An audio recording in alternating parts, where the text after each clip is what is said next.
പ്രിയപ്പെട്ടവരെ,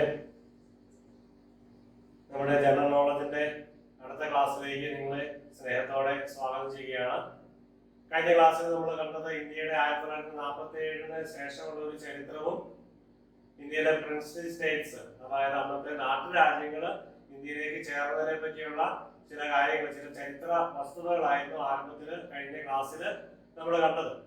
ഈ ക്ലാസ്സിൽ നമ്മൾ സൂചിപ്പിക്കാൻ നിങ്ങളുടെ കഴിഞ്ഞ പ്രാവശ്യം അവസാനിപ്പിക്കുമെന്ന് ഞാൻ പറഞ്ഞിരുന്നു ധാർ കമ്മീഷന്റെ കാര്യം. എന്തായിരുന്നു ധാർ കമ്മീഷൻ? അതായത് ഇനി നമ്മൾ ചർച്ച ചെയ്യാൻ പോകുന്നത് ഇന്ത്യയുടെ സംസ്ഥാന രൂപീകരണത്തെ പറ്റിയാണ്, സ്റ്റേറ്റ് ഫോർമേഷൻ.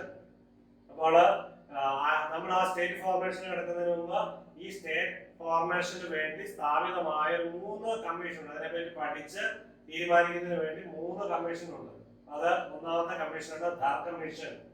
അപ്പോൾ ഈ ഇന്ത്യക്ക് സ്വാതന്ത്ര്യം കിട്ടിയതിനു ശേഷം അധികം താമസിക്കാൻ തന്നെ ഇന്ത്യയുടെ വിവിധ സംസ്ഥാനങ്ങൾ രൂപീകരിക്കണമെന്ന് വിവിധ തലങ്ങളിൽ നിന്നും ആവശ്യമുണ്ടായി. അപ്പോൾ ഈ സംസ്ഥാനങ്ങളെ രൂപീകരിക്കുന്നതിന് വേണ്ടി ഇങ്ങനെ ചിന്തിക്കുമ്പോൾ എങ്ങനെയാണ് രൂപീകരിക്കേണ്ടത്? അപ്പോൾ പൊതുവെ സൗത്ത് ഇന്ത്യൻ പ്രദേശങ്ങളിൽ നിന്നും ഏറ്റവും ശക്തമായ തീരുമാനം ഉണ്ടായത്, ജനങ്ങളുടെ താല്പര്യം ഉണ്ടായത് നിങ്ങൾക്കറിയാമോ? ഇന്ത്യയുടെ സംസ്ഥാനങ്ങളെ രൂപീകരിക്കുമ്പോൾ ഭാഷാ അടിസ്ഥാനത്തിലാണ് സംസ്ഥാനങ്ങൾ രൂപീകരിക്കേണ്ടത്. പക്ഷെ അന്നത്തെ നേതാക്കന്മാരായിരുന്നു, അന്നത്തെ പ്രധാനമന്ത്രിയായിരുന്നു ജവഹർലാൽ നെഹ്റുവിനും അങ്ങനെയുള്ള സർദാർ വല്ലഭായ് പട്ടേൽ അങ്ങനെയുള്ള ടീം അംഗങ്ങൾക്കൊന്നും ഈ ഭാഷാ അടിസ്ഥാനത്തിൽ സംസ്ഥാനം വിഭജിക്കണമെന്ന് യാതൊരു താല്പര്യമില്ലായിരുന്നു എന്നാണ് നമ്മൾ ചരിത്രം പഠിക്കുമ്പോൾ മനസ്സിലാക്കാൻ സാധിക്കുന്നത്. അതുകൊണ്ടാണ് ഇങ്ങനെയുള്ള കമ്മീഷൻ നമ്മൾ ആരംഭത്തിൽ ഇതിനെപ്പറ്റി പഠിക്കുമ്പോൾ നമുക്ക് കാണാൻ സാധിക്കും. ഒന്നാമത്തെ ഈ സംസ്ഥാന രൂപീകരണത്തിന് വേണ്ടി പഠിക്കുന്നതിന് വേണ്ടി രൂപീകരിച്ച കമ്മീഷൻ പ്രത്യേകം ഓർക്കണം. ഈ 3 കമ്മീഷൻ ഞാനിപ്പോ ഒന്നാമത്തെ commission Dhar commission, JVP commission, Fazal Ali commission, ഈ 3 കമ്മീഷൻ പ്രത്യേകം നിങ്ങൾ ഓർത്തിരിക്കണം. ധാർ കമ്മീഷൻ പ്രത്യേകം ശ്രദ്ധിക്കുക. എന്താണ് Thar commission? There was a demand from different regions, mainly South India, for reorganization of state on linguistic basis.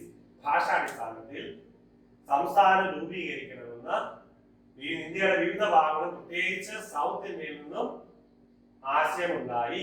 Consequently, in June 1948, the government of India appointed the Linguistic Provinces Commission under the chairmanship of S.K. Dar to study the feasibility of organizing states on linguistic basis.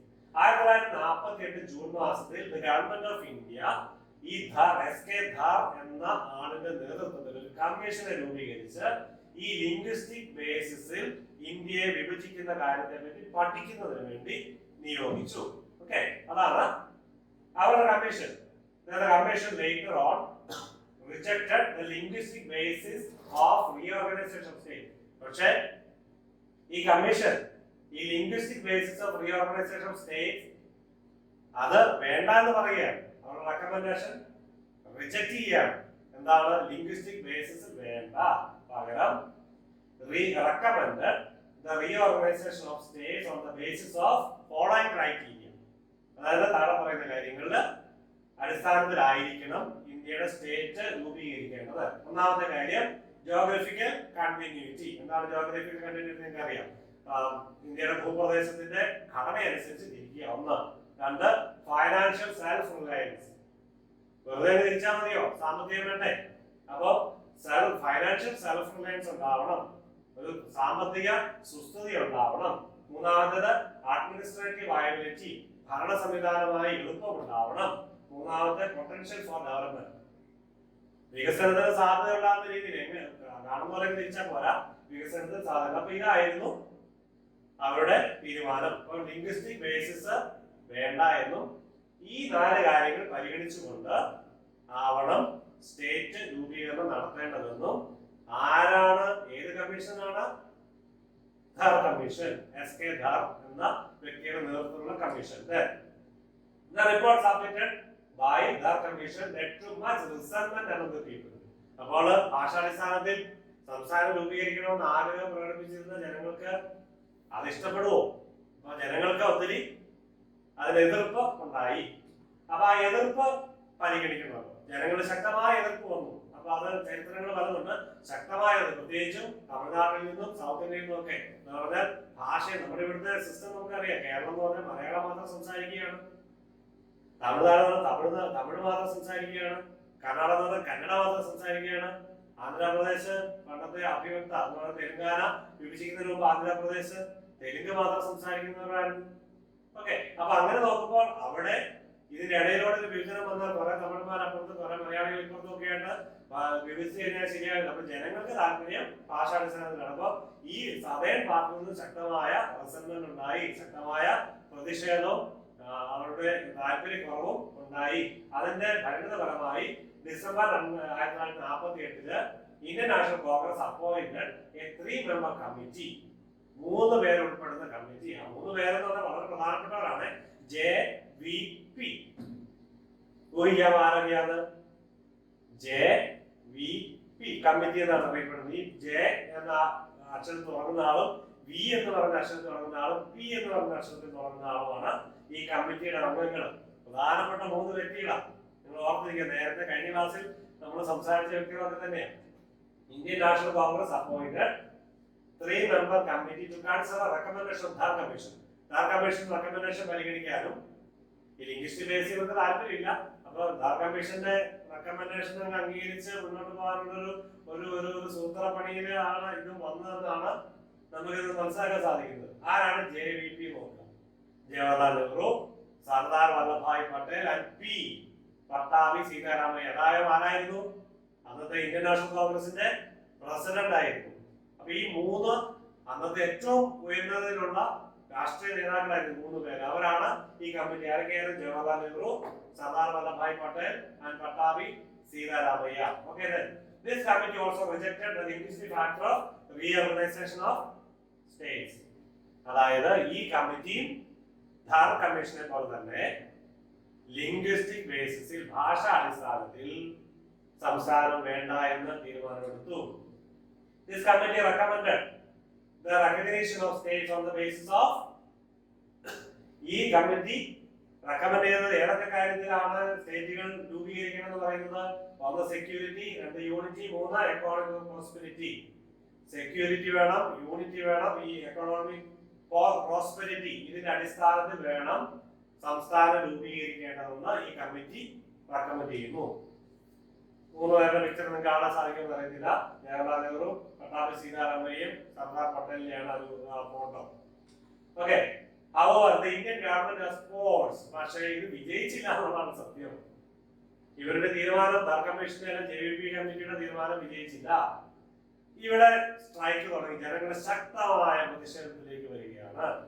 ശക്തമായ പ്രതിഷേധം എന്ന് പറയുമ്പോൾ അവിടെ ഒരാളുടെ പ്രത്യേക പേര് നിങ്ങൾ not ചെയ്യണം. പോറ്റി ശ്രീരാമലു, ഒരു ആന്ധ്രാകാരനാണ്. However, the Indian government was forced by the death of Potti Sriramalu to create the first linguistic state known as Andhra State by separating Telugu-speaking people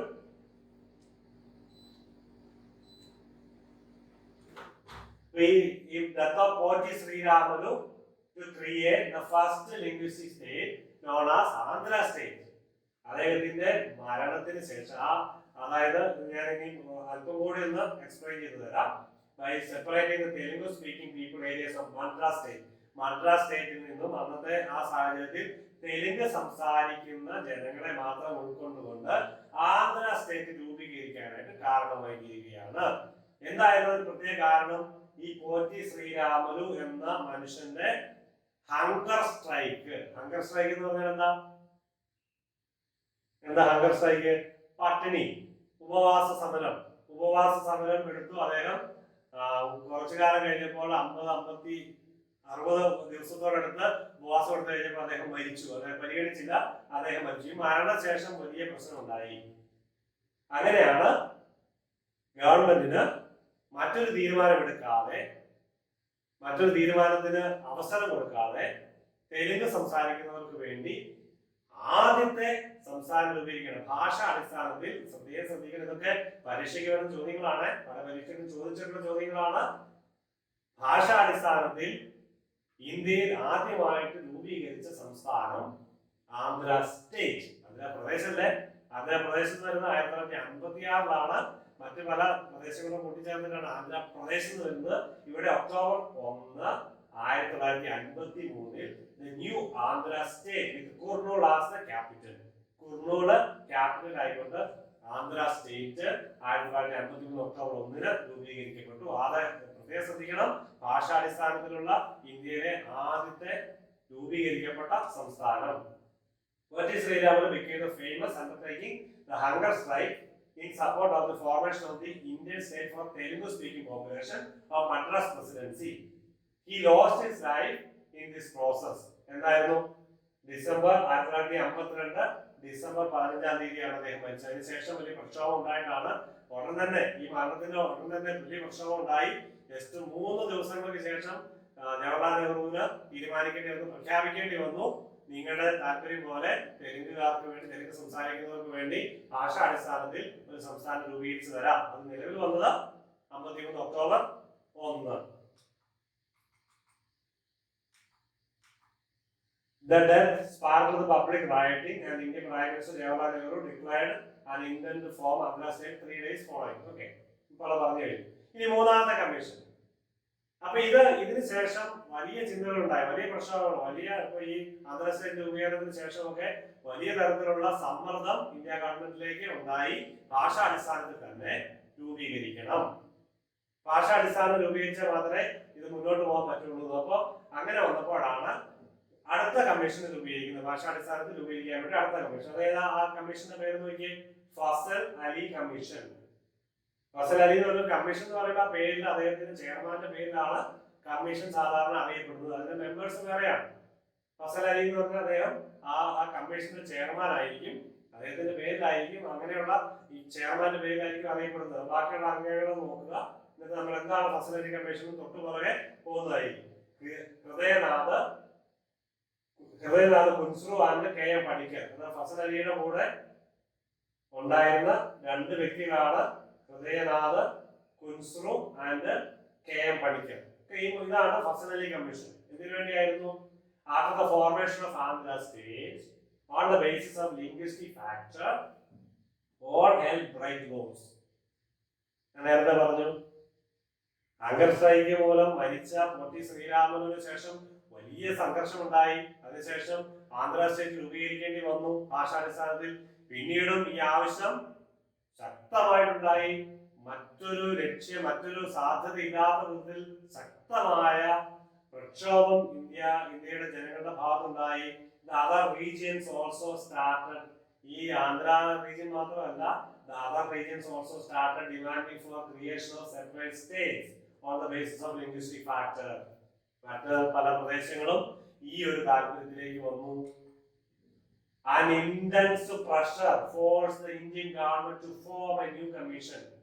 അതായത് ഈ പ്രഷർ കാരണം മറ്റൊരു കമ്മീഷനും കൂടെ രൂപീകരിക്കുന്നതിന് വേണ്ടിയാ, to visit the whole question of whether the linguistic basis of separation of states can be considered or not. ഈ ഭാഷാടിസ്ഥാനത്തിലുള്ള രൂപീകരണം, സംസ്ഥാന രൂപീകരണം പരിഗണിക്കണോ വേണ്ടോ എന്ന് ചിന്തിക്കുന്നതിന് വേണ്ടി വീണ്ടും ഒരു കമ്മീഷനുകളെ രൂപീകരിക്കേണ്ടി വന്നു. It led to the formation of Fasal Ali Commission in December 1953. അതായത് ആന്ധ്ര സ്റ്റേറ്റിന്റെ രൂപീകരണം 1953 ഒക്ടോബർ 1. അതിനുശേഷം തൊട്ടടുത്ത് തന്നെ ഡിസംബർ 1953 വീണ്ടും മറ്റ് പല സ്റ്റേറ്റുകളും ഇതേ അടിസ്ഥാനത്തിൽ രൂപീകരിക്കണമെന്ന് അതിനെപ്പറ്റി പഠിക്കുന്നതിന് വേണ്ടി ഫസൽ അലി കമ്മീഷൻ രൂപീകരിക്കേണ്ടി വന്നു. The commission submitted its report on September 1955 and acknowledged 4 major factors to be taken into account in any scheme of reorganization of state. ഈ സ്കീമിലെ 4 കാര്യങ്ങൾ പരിഗണിക്കണം എന്ന് കമ്മീഷൻ 1955 സെപ്റ്റംബറിൽ റിപ്പോർട്ട് സമർപ്പിച്ചു. അതേതായിരുന്ന കാര്യങ്ങൾ നോക്കാം. ഒന്നാമത്തത് ലിംഗ്വിസ്റ്റിക് ആൻഡ് കൾച്ചറൽ ഹോമോജി. ഒരു സംസ്ഥാനം രൂപീകരിക്കുമ്പോൾ ശ്രദ്ധിക്കേണ്ട 4 കാര്യങ്ങൾ ഫസൽ അലി കമ്മീഷൻ മുൻപോട്ട് വെക്കുന്നതാണ്. ഒന്നാമത്തേത് ശ്രദ്ധിക്കുക, linguistic and cultural homogeneity. Homogeneity എന്ന് പറഞ്ഞാൽ same kind, quality of being same kind, ഒരു പ്രത്യേക ഒരേ തരത്തിലായിരിക്കുന്ന അവസ്ഥ. അപ്പോൾ കൾച്ചറിനൊക്കെ ഒരു കൾച്ചർ, ഭാഷ വേണം, കൾച്ചർ ഒന്നായിരിക്കും, കൾച്ചർ ഒരുമിച്ചായിരിക്കും, ഒരേപോലെയുള്ള കൾച്ചറും കൂടെ അതിന്റെ ക്വാളിറ്റി കൂടെ നോക്കണം. രണ്ടാമത്തത് preservation and strengthening of the unity and security of the nation. ഈ ഒരു കാര്യം നേരത്തെ ആരാ പറഞ്ഞിരുന്നു? ആരായിരുന്നു? JVP കമ്മിറ്റി മുന്നോട്ട് വെച്ച ഒരു കാര്യമാണ് യൂണിറ്റി ആൻഡ് സെക്യൂരിറ്റി ഒക്കെ. അപ്പൊ അതും കൂടെ നോക്കണം. പ്രിസർവേഷൻ, സ്ട്രെങ്തനിങ്, യൂണിറ്റിയും സെക്യൂരിറ്റിയും സ്ട്രെങ്തൻ ചെയ്യുന്ന കാര്യങ്ങൾ, അതൊക്കെ പ്രിസർവ് ചെയ്ത കാര്യങ്ങൾ പരിഗണിക്കണം.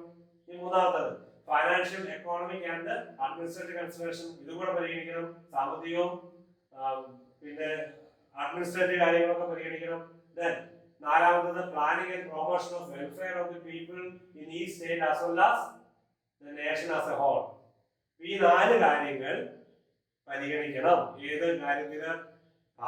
സംസ്ഥാന രൂപീകരണത്തിന് ഇതെല്ലാം പരിഗണിക്കണം. നമ്മൾ നോക്കുക, ഭാഷാടിസ്ഥാനവും ഭാഷയും കൾച്ചറും യൂണിറ്റി, സെക്യൂരിറ്റി, പിന്നെ financial, administrative consideration, then planning and for promotion of welfare of the people in each state as well as of the nation. സ്റ്റേറ്റിന്റെ മാത്രം പോരാ, രാജ്യത്തിന്റെ മുഴുവൻ വെൽഫെയറും കൂടെ പ്ലാൻ ചെയ്യുന്ന രീതിയിലാവണം. ഓക്കെ, then അങ്ങനെ it suggested the recognition of 27 states of various categories into 16 states and 3 union territories. അത് സദസ്യ reorganisation 27 സ്റ്റേറ്റുകളോളം ഉണ്ടായിരുന്നു. അതിന് 27 സ്റ്റേറ്റ്സ് ഓഫ് വേരിയസ് കാറ്റഗറീസ്, അതിന് 16 സ്റ്റേറ്റുകളും 3 യൂണിയൻ ടെറിട്ടറീസ്. ഇതൊന്നും ഒന്ന് ചിന്തിച്ചാൽ മതി, നമ്മൾ കാണാപ്പാടം പഠിക്കേണ്ട കാര്യമൊന്നുമില്ല. അപ്പൊ അടുത്ത കാര്യം, ഇപ്പം സ്റ്റേറ്റ് പേര് കുറെ ഇതിന്റെ അകത്ത് കുറച്ച് മാറ്റങ്ങളൊക്കെ വരുത്തി ഫൈനൽ ചെയ്യുന്നതാണ് നമ്മൾ നോക്കേണ്ടത്. ഇപ്പൊ ഇതായിരുന്നു ഇതിന്റെ suggestion. The recommendation of Hasan Ali Commission was accepted by the Indian government with minor modification. ഈ റെക്കമെൻഡേഷൻ ഇന്ത്യൻ ഗവൺമെന്റ് സ്വീകരിച്ചു, ചില മൈനർ മോഡിഫിക്കേഷൻ വരുത്തിയിട്ടാണ്. അതൊക്കെ നോക്കാം.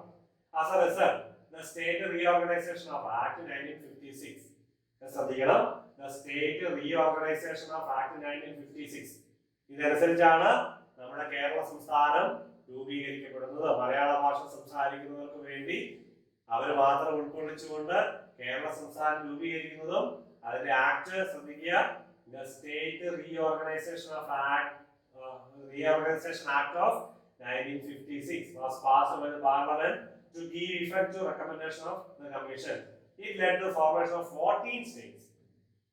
അതായത് മൈനർ മോഡിഫിക്കേഷൻ 16 പറഞ്ഞു, പക്ഷെ 14 സ്റ്റേറ്റുകളും 6 യൂണിയൻ ടെറിട്ടറീസും ഈ നവംബർ 1, 1956 ഈ ഫസൽ അലി കമ്മീഷൻ റിപ്പോർട്ടിന്റെ പരിണിത ഫലമായിട്ട് രൂപീകരിക്കുകയാണ്. 3 കമ്മീഷനാണ് ഈ ലിംഗ്വിസ്റ്റിക് ബേസിസിന്, അല്ലെങ്കിൽ ഇന്നത്തെ രൂപീകരണം പിന്നീട് നമ്മൾ കാണാം. 1956 14 സ്റ്റേറ്റേ ഉണ്ടായിരുന്നുള്ളൂ. അതിനുശേഷം ഇപ്പോൾ 29 കഴിഞ്ഞ പ്രാവശ്യം 28 വന്നു. അപ്പൊ അവരുടെ മാറ്റങ്ങൾ നമ്മൾ അടുത്ത ക്ലാസ്സുകളിൽ നമ്മൾ കാണും. അപ്പൊ 1956 ഇന്ത്യയാണിത്.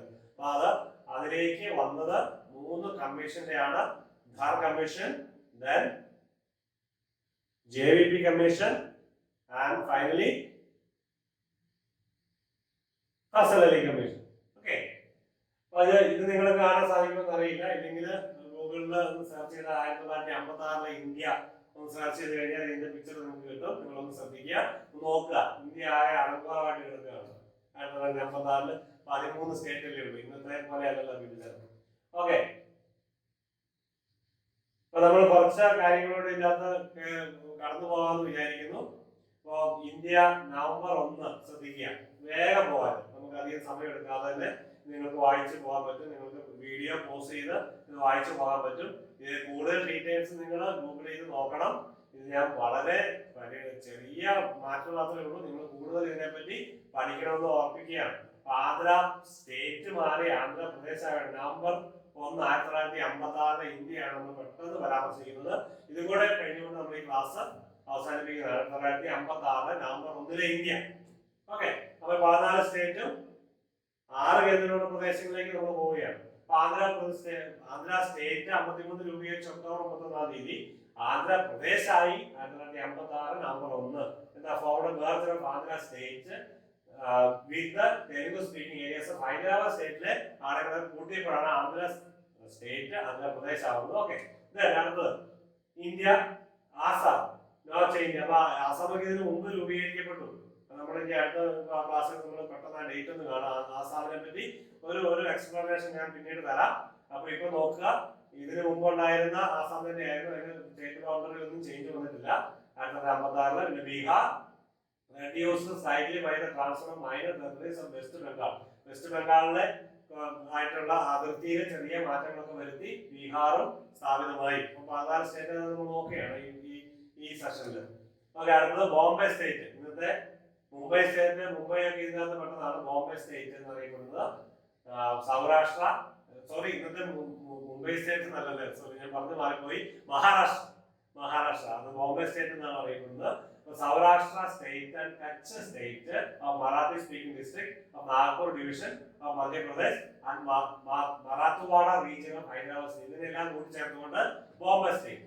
Then Jammu and Kashmir, no change boundary. Jammu and കാശ്മീരിന്റെ ചരിത്രം കഴിഞ്ഞ ക്ലാസ്സിൽ നമ്മൾ കണ്ടു. അപ്പൊ അതിന് മാറ്റങ്ങളൊന്നും വരുത്താതെ ജമ്മു ആൻഡ് കാശ്മീർ ഒരു സംസ്ഥാനമായി. ഇനി കേരളത്തിന്റെ പ്രത്യേകത ശ്രദ്ധിക്കുക, നമുക്ക് അറിയാവുന്ന കാര്യങ്ങളാണ്. Formed by the merger of Travancore Cochin state with the Malabar district and Kasaragod Taluk of South Kerala district of Madras presidency.